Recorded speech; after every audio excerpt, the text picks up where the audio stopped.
అందరికీ వందనములు. ప్రియమైన దేవుని బిడ్డలారా, ఈ ఉదయకాల సమయంలో పడగల మించి లేకూడదని ప్రభు యొక్క కృపావర్తన విన్నారండి. ఈరోజు బుధవారము 11వ తారీఖు మార్చి నెల 2026వ సంవత్సరం. ఈ ఉదయకాలం పడకల మీద నుంచి లేకూడదని ప్రభు యొక్క కృపావర్తన విన్నారండి.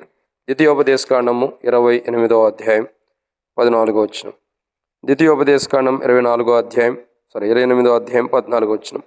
అన్య దేవతలను అనుసరింపకయు వాటిని పూజింపకయు నున్న ఎడల నీవు అనుసరించి నడుచుకునే వాళ్ళని నేడు నేను నీకు ఆజ్ఞాపించి ఉన్నా నీ దేవుడైన యెహోవా ఆజ్ఞలు విని వాటిని అనుసరించి గైకొని ఎడల యెహోవా నిన్ను తలగా నియమించను కానీ తోకగా నియమింపడు. నీవు పైవాడుగా ఉందో కానీ క్రిందవాడుగా ఉండవు. కాబట్టి దేవుని వాక్యాన్ని చూసినట్టే ఈరోజు మనకు ఇవ్వబడినటువంటి మాట, దేవుని వాక్యాన్ని చూసినట్టే నీవు పైవాడుగా ఉందో కానీ క్రిందవాడుగా ఉండవని దేవుని వాక్యం సెలవిస్తుంది.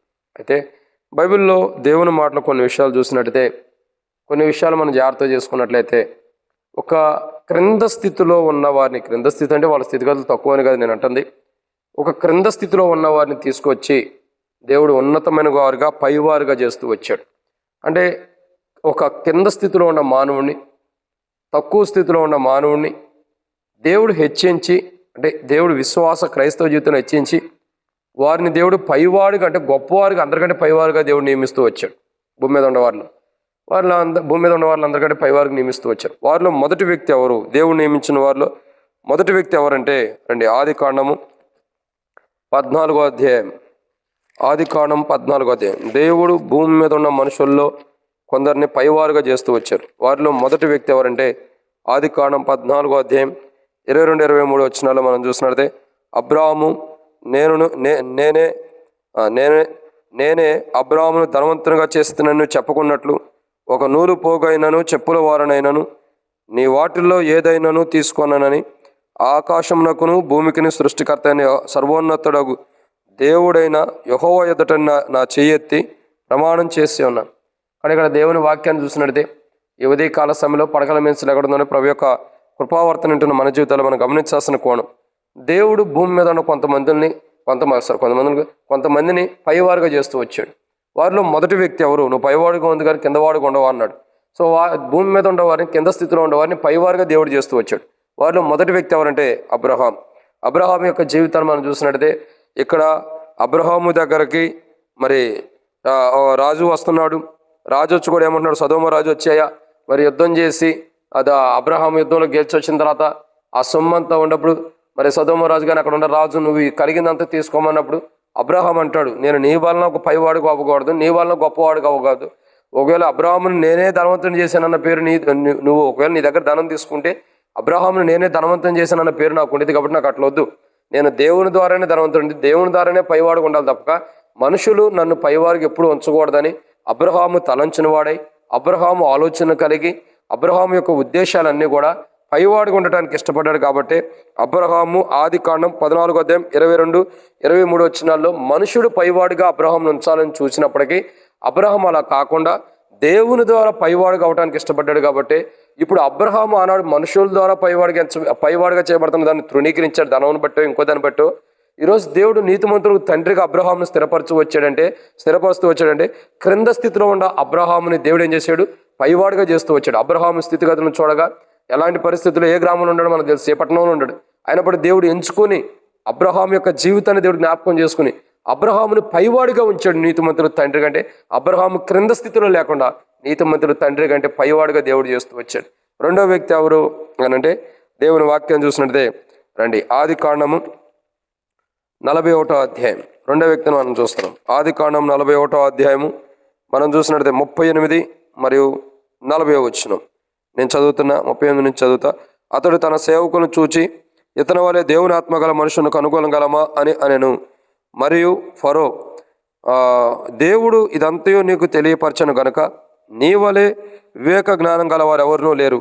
నీవు నా ఇంటికి అధికారమై ఉండవలను, నా ప్రజలందరూ నీకు విధేయుల ఇందురు, సింహాసన విషయంలో మాత్రమే నీకంటే పైవాడిని ఉందినని యోసేపుతో చెప్పాను.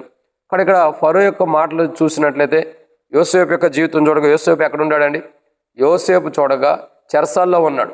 చెరసాల్లో ఉన్న యోసేపుని బయటకు తీసుకొచ్చారు. యోసేపు బయటకు వచ్చిన తర్వాత ఏం జరుగుతుందండి? యోసేపు బయటకు వచ్చిన తర్వాత అంటే బయటికి తీసుకురాబడిన తర్వాత రాజు అయినటువంటి ఫరో అంటాడు, నేను ఒక సింహాసనం విషయంలోనే నీకంటే పైవాడిగా అనిపిస్తాను తప్పక మిగతా అన్ని విషయాల్లో కూడా నువ్వే.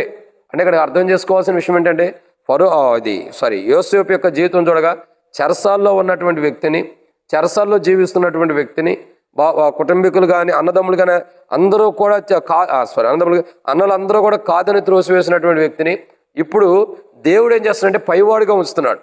యోసేపుని అన్నదమ్ములు కాదనుకున్నా, పొతీఫర్ కాదనుకున్నా, ఇంకా చెరసాల్లో ఉన్నటువంటి వారితో పాటు ఉండేవారు యోసేపుతో పాటు ఉండేవారు కాదనుకున్నా, దేవుడు దైవ సంకల్పంలో యోసేపుని పైవాడిగా ఉంచాలని దేవుడు ఇష్టపడ్డాడు. కాబట్టి యోసేపుని దేవుడు చెరసాల్లో నుంచి బయటకు తీసుకొచ్చి అనేకులు పోషించడం కొరకై దైవ జ్ఞానం విషయంలో అక్కడున్న మనుషులందరికంటే కూడా గొప్పవాడిగా దేవుడు సిద్ధపరుస్తూ వచ్చాడు. చూడండి, అబ్రహామేమో నీతిమంతుల విషయాల్లో మనుషుడి ద్వారా పైవాడిగా అవ్వకుండా దేవుని యొక్క నీతి ద్వారా పైవాడై నీతిమంతుడు తండ్రిగా ఉన్నాడు. యోసేపు యొక్క జీవితంలో చూసినట్లయితే మనుషుల ద్వారా కాదు కానీ దైవ జ్ఞానం చేత చెరసాల నుండి బయటికి రాబడి దైవ జ్ఞానం కలిగిన వాడే అక్కడ ఉన్న మనుషులందరికంటే కూడా దైవ జ్ఞానం కలిగిన వాడుకుంటున్నాడు. అక్కడ ఎంతోమంది జ్ఞానులు ఉన్నారు. సో జ్ఞానులు ఉన్నప్పటికీ వాళ్ళందరికంటే కూడా దైవ జ్ఞానం కలిగిన వాడిగా, అంటే ఒక పైవాడిగా, జ్ఞాన విషయంలో పైవాడిగా యోసేపుని ఇస్తున్నాడు దేవుడు. నీతిమంతుల విషయంలో అబ్రహాముని ఇస్తున్నాడు, ఇంకా జ్ఞానం విషయంలో యోసేపుని దేవుడు పైవాడికి ఇస్తున్నాడు. ఇక మూడో వ్యక్తి ఎవరంటే, రండి దేవుని వాక్యాన్ని మనం చూసినట్లయితే నిర్గమాకాండం 4వ అధ్యాయం 16 వచనం. నిర్గమాకాండం 4వ అధ్యాయం 16 వచనం. అతడే నీకు బదులుగా జనులతో మాట్లాడును, అతడే నీకు నోరుగా నుండును, నీవు అతను దేవుడుగా ఉందువు. ఎవరి గురించి మాట్లాడుతున్నాడు? దేవుడు మోషే గురించి మాట్లాడుతున్నాడు. సో మోషే యొక్క జీవితాన్ని చూసినట్లయితే మోషేను కూడా దేవుడు పైవాడుగా ఉంచుతున్నాడు. అహరోను కంటే చిన్నవాడు మోషే అయినప్పటికీ దేవుడు ఏం చేస్తున్నాడు? తన దయా సంకల్పంలో, తన నిర్ణయంలో మోషేని అహరోను కంటే పైవాడుగా చేస్తున్నాడు. ఇంకా దేవుని ప్రజలు, ఇశ్రాయేల్ ప్రజల కంటే కూడా పైవాడుగా మోషేని దేవుడు చేస్తూ వచ్చాడు. దేవుడు మోషేని పైవాడుగా చేయటం ద్వారా మోషే నా ఇల్లంతట్లో నమ్మకస్తుడు. చూడండి, దేవుని ఇల్లంతట్లో నమ్మకమైన వాడుగా దేవుడు మోషేని ఎంచాడు. కాబట్టి మోషే భూమి మీద ఉన్న దేవుని ఇల్లంతట్లో నమ్మకస్తులు అందరికంటే పైవాడుకుంటూ వస్తున్నాడు. దేవునిలో నమ్మకం ఉండే ప్రతి మనుషుడి కంటే, దేవుని ఇంట్లో నమ్మకం ఉండే ప్రతి మనుషుడి కంటే కూడా మోషేని దేవుడు ఎంత ఘనంగా ఎంచాడంటే మోషే దేవుని ఇల్లంతట్లో నమ్మకస్తుడుకుంటూ వస్తున్నాడు. అంటే దేవుని నమ్మకత్వంలో పైవాడుకుంటున్నాడు. మనుషులందరూ దేవుని నమ్మకత్వంలో తక్కువ స్థాయిలో ఉన్నప్పటికీ మోషే మొటికి పైవాడుకుంటూ వస్తున్నాడు దేవునిలో ఉండే నమ్మకత్వం విషయంలో. ఇది మూడో వ్యక్తి. ఇక నాలుగో వ్యక్తిని చూసినట్టయితే రండి దేవుని వాక్యాన్ని చూస్తాం. నాలుగో వ్యక్తి ఎవరంటే మొదటి సమూయేలు గ్రంథం 3వ అధ్యాయం 20వ వచనం. మొదటి సమూయేలు గ్రంథం 3వ అధ్యాయం 20వ వచనం మనం చూసినట్టయితే, కాబట్టి సమూయేలు యెహోవాకు ప్రవక్తగా స్థిరపడినని దాను మొదలుకొని బెయేర్షెబా వరకు ఇశ్రాయేలు అందరూ తెలుసుకున్నరి. ఇక్కడ నాలుగో వ్యక్తి ఎవరంటే పైవాడుగా దేవుడు ఉంచుతుంది ఎవరినంటే నాలుగో వ్యక్తి సమూయేలు. మనం చూసే దాంట్లో సో సమూయేలు యొక్క జీవితాన్ని మనం చూసినట్టయితే సమూయేలు తన తల్లి ఉన్న పరిస్థితిని బట్టి, తన తల్లికి ఉన్నటువంటి స్థితిగతిని చూడగా గర్భఫలం లేక ఎన్నో రోజులు దేవుని సన్నిధిలో ఏడుస్తూ మరపెడుతూ ఉన్నటువంటి ఆమె, ఎంతో వేదనతో ఉన్నట్టు ఆమె, ఎంతమంది పిల్లలు అక్కడ ఉండా, ఎంతమంది గొప్పవారు అక్కడ ఉండా, దాను మొదలుకుని బెయేర్షెబా వరకు దేవుని చేత నిర్మించబడి దేవునికి మహిమకరమైన వారు లేరు. కానీ అన్నాకి దేవుడు బహుమానం ఇచ్చినప్పుడు తగిన సమయం మందు సమూయేలు పుడతం ద్వారా ఇప్పుడు ఈ సమూయేలుని దేవుడు ఏం చేశాడు? ఆ దుఃఖంలో ఉన్న తల్లి యొక్క దుఃఖాన్ని తీర్చి దేవుని ప్రవక్తగా, దేవుని కొరకు ఏర్పరచబడిన ప్రవక్తగా దాను మొదలుకుని బెయేర్షెబా వరకు సమూయేలు ప్రవక్త అని ఘనత వహించిన వాడుగా సమూయేలుని దేవుడు సిద్ధపరుస్తూ వచ్చాడు. అంటే సమూయేలు పెద్దవాడైన అనుభవం, పెద్దవాడుగా ఉంటున్న అనుభవం, అంటే పైవాడుగా ఉంటున్న అనుభవం. సమూయేలు కింద స్థితిలో లేడు. సమూయేలుతో అనేకులు భోంచేయడానికి ఇష్టపడుతున్నారు. సమూయేలు వచ్చి ఒక సందర్భాలు అంటాడు, ఎవరితో? ఆ సౌలుతో అంటాడు, నువ్వు వెళ్ళు, నేను పలానా సమయానికి అక్కడికి వస్తా, అక్కడ నీతో నేను కలిసి భోజనం చేస్తాను అంటున్నాడు. అంటే అర్థం ఏంటండి? సమూయేలు వచ్చేంత వరకు కూడా అక్కడ ఉన్న ప్రజలందరూ వెయిట్ చేయాలి. ఎందుకంటే సమూయేలును దేవుడు అంత పైవాడుగా ఉంచాడు. దేవుని పనిలో, దేవుని పని పరిచర్యలో, దేవుని సేవలో, దేవుని విషయంలో దేవుడు సమూయేలుని పైవాడిగించిన వాడుగా ఉన్నాడు. తద్వారా మన జీవితాలు ఏంటంటే మనం కూడా దేవుని నీతిలో పైవారుగా ఉండాలి. దేవుని యొక్క ఇంకా చూస్తున్నట్టయితే యోసేపు వలె దేవుని సన్నిధులు జ్ఞానం విషయంలో గొప్పవారుగా ఉండాలి. మోషే వలె నమ్మకత్వం విషయంలో గొప్పవారుగా ఉండాలి. ఇంకా చూసినట్టయితే సమూయేలు వలె దేవుని పరిచర్యలో నమ్మకమైన వాడుగా ఉండాలి.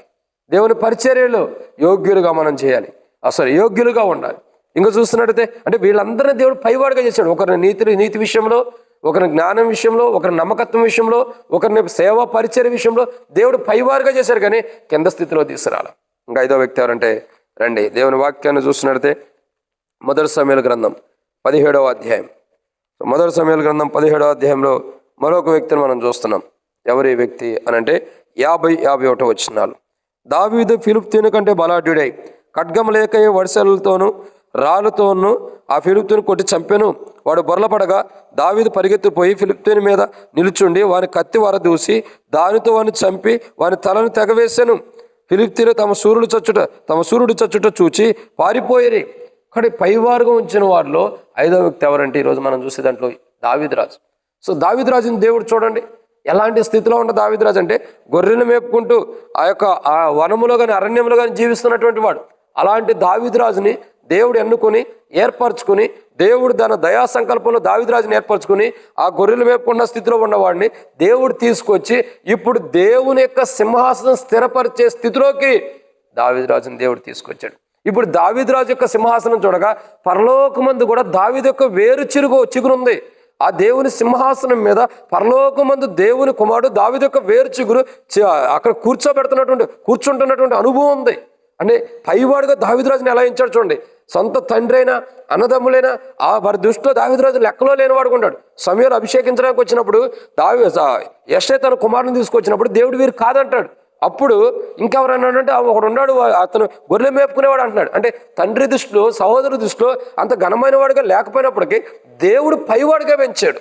ఈరోజు మనుషుల దృష్టిలో మనం గొప్పవారిగా ఉండకపోవచ్చు, మనుషులు మనం తృణీకరించే వారిగా ఉండొచ్చు, కానీ దేవుడు ఏంటంటే నేను పైవాడిగా చేస్తాడు.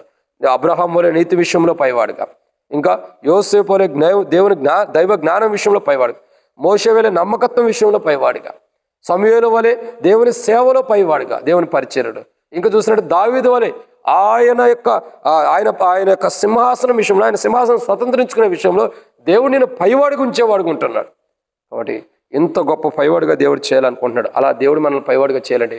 మనం దేవునికి నమ్మకస్తులుగా జీవించినట్లు ప్రభు మనకి యోగ్యమైన జీవితం, నమ్మకమైన జీవితం, యథార్థమైన జీవితం, దేవుళ్ళో మంచి జీవితాన్ని ఇప్పుడు 5 అబ్రహాము, తర్వాత యోసేపు, మోషే, సమూయేలు, దావీదు ఎలాగైతే దేవునికి నమ్మకంగా మంచిగా జీవిస్తూ వచ్చారు దేవుళ్ళు, అలా మనం కూడా జీవించినప్పుడు పైవారుగా మన దేవుడు సిద్ధపరుస్తారు. అటు రీతిలో పైవారుగా దేవుడు మనం సిద్ధపరచినప్పుడు ప్రభు సాయం చేయను కాక ప్రార్థన. మమ్మల్ని మిక్కులుగా ఎక్కువగా ప్రేమించిన ప్రిపార్లో గొప్ప తండ్రి వందనాలు. మితమైన మాటలకు నీరు కట్టి ఫలింపజేసి మీ సాక్ష్యాన్ని పెట్టాక తీర్చండి. మమ్మల్ని పైవారు గుంచడానికి ఇష్టపడుతున్నారు, కింద వారికి కాదు ప్రభా.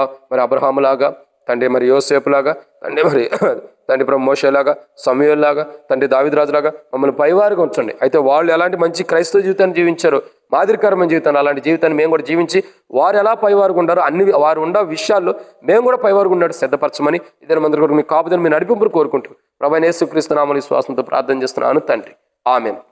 ప్రియమైన దేవుని బిడ్డలారందరికీ మన ప్రభువైన యేసుక్రీస్తు నామములో శుభావందనములు. ప్రైస్తున్నాడు.